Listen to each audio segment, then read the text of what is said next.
I want to talk a little bit more broadly about the club now. We had a fantastic piece on our website today that it kind of explained the context of the football club a little bit and where it's come from over the last couple of years. Of course, it was only 2019 that they got relegated out of the Malaysian Super League, and here you are 3 years later, Malaysian Cup, AFC Cup success as well. You replied to that and just said that you're a family of brothers trying to make the city proud. And in the essence of the piece, it was that KL City has provided so many players their second chance for success in football, whether that be the CEO in Stanley, Bayan Hodak, the coach, yourself, so many other players. What is the feeling within the club, and what is the essence of KL City Football Club to you as someone on the inside? Firstly, I read that article and it was really, really good. So I don't know if you wrote it or one of your compatriots wrote it, but it was a fantastic article. And I really thought it did capture a lot of what we're about. And it's crazy because I think, like you said, everybody's had a point to prove, and that was what created the camaraderie. Like I speak for example, for Akram, who's our defensive center midfielder, and he's a national team fringe player. Gets in and gets out, gets in and gets out, gets in and gets out. And he's a player that does a lot of work that goes unnoticed.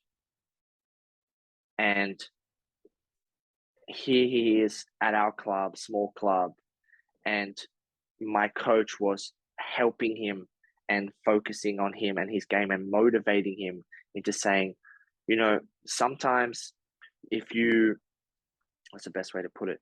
If I'm good at one thing and you're good at one thing, if we can just focus on our roles, this whole family can work together. And Boyan's very, very good at that. He simplifies everything for you. And because of that, we started playing good. We won the Malaysia Cup and he got back into the national team. And we were all so proud of him. And that's kind of, if I could explain to you in one example, the culture that we have, we feel like we're all players that had been elsewhere and were appreciated. And together, if we all bring out the best in each other, the world will see how good you really are and how good you really are.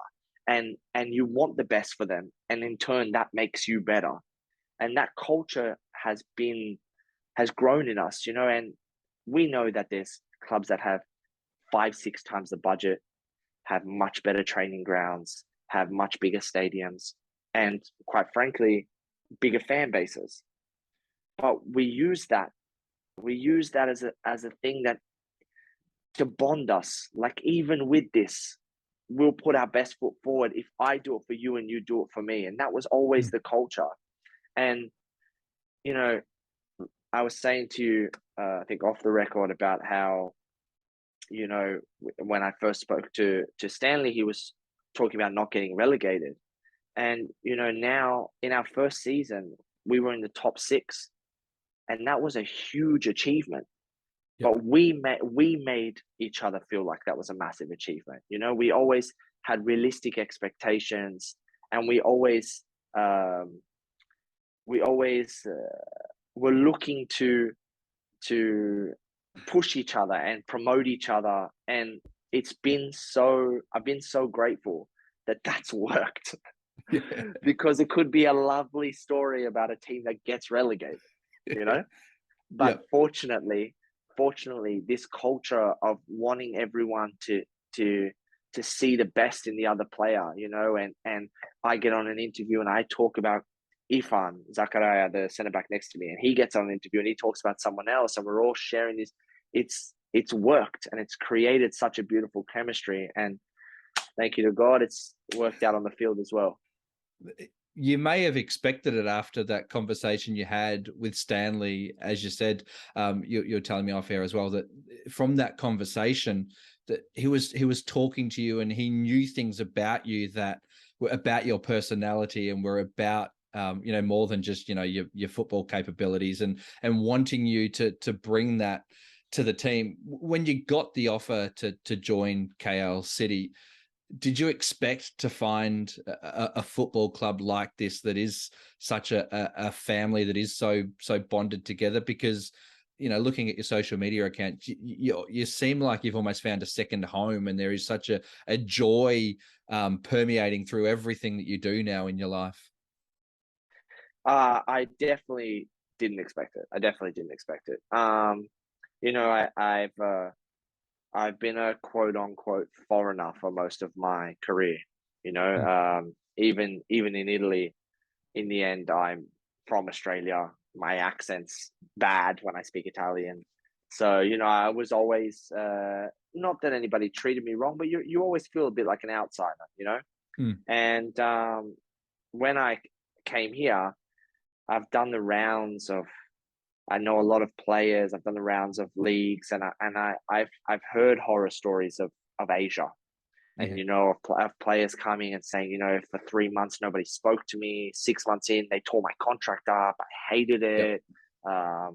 All these kind of problems, and a lot of them are. Some of them are on-field problems, and then some of them are off-field problems. And you know, when I was coming here and I spoke to Stanley, I've still, as much as I was very grateful that Stanley had clearly done his homework on me and Boyan had done his homework on me, I was still scared of, worried, let's say, for lack of a better word, of the team. You know, I thought, here I am, I'm coming in as a foreigner, as the Asian import, and every single local player here knows, just like how it is in the A League. Unfortunately, they think, okay, big shot, how good are you? Yep. And I was really, really calculated when I first came, that I didn't want to make a bad impression. And I wanted to learn from the lessons of the players I had seen. And why when I was at Melbourne did Mathieu Delpierre, was he loved? But then when I was there the second time, maybe certain other players weren't so loved by the change room. Why, when I was here, was this person loved? Why did he get taken as a leader and this person wasn't? And I was calculating a lot of these things in my head. And to tell you a funny story about the first time I came to training, I had to rent a car. So first time I've come out of quarantine, I've got to rent a car, and they send me the car guy, and I say, give me the crappest car. And he says, oh, do you want a BMW? Do you want a Mercedes? I said, no. Give me the one right at the bottom.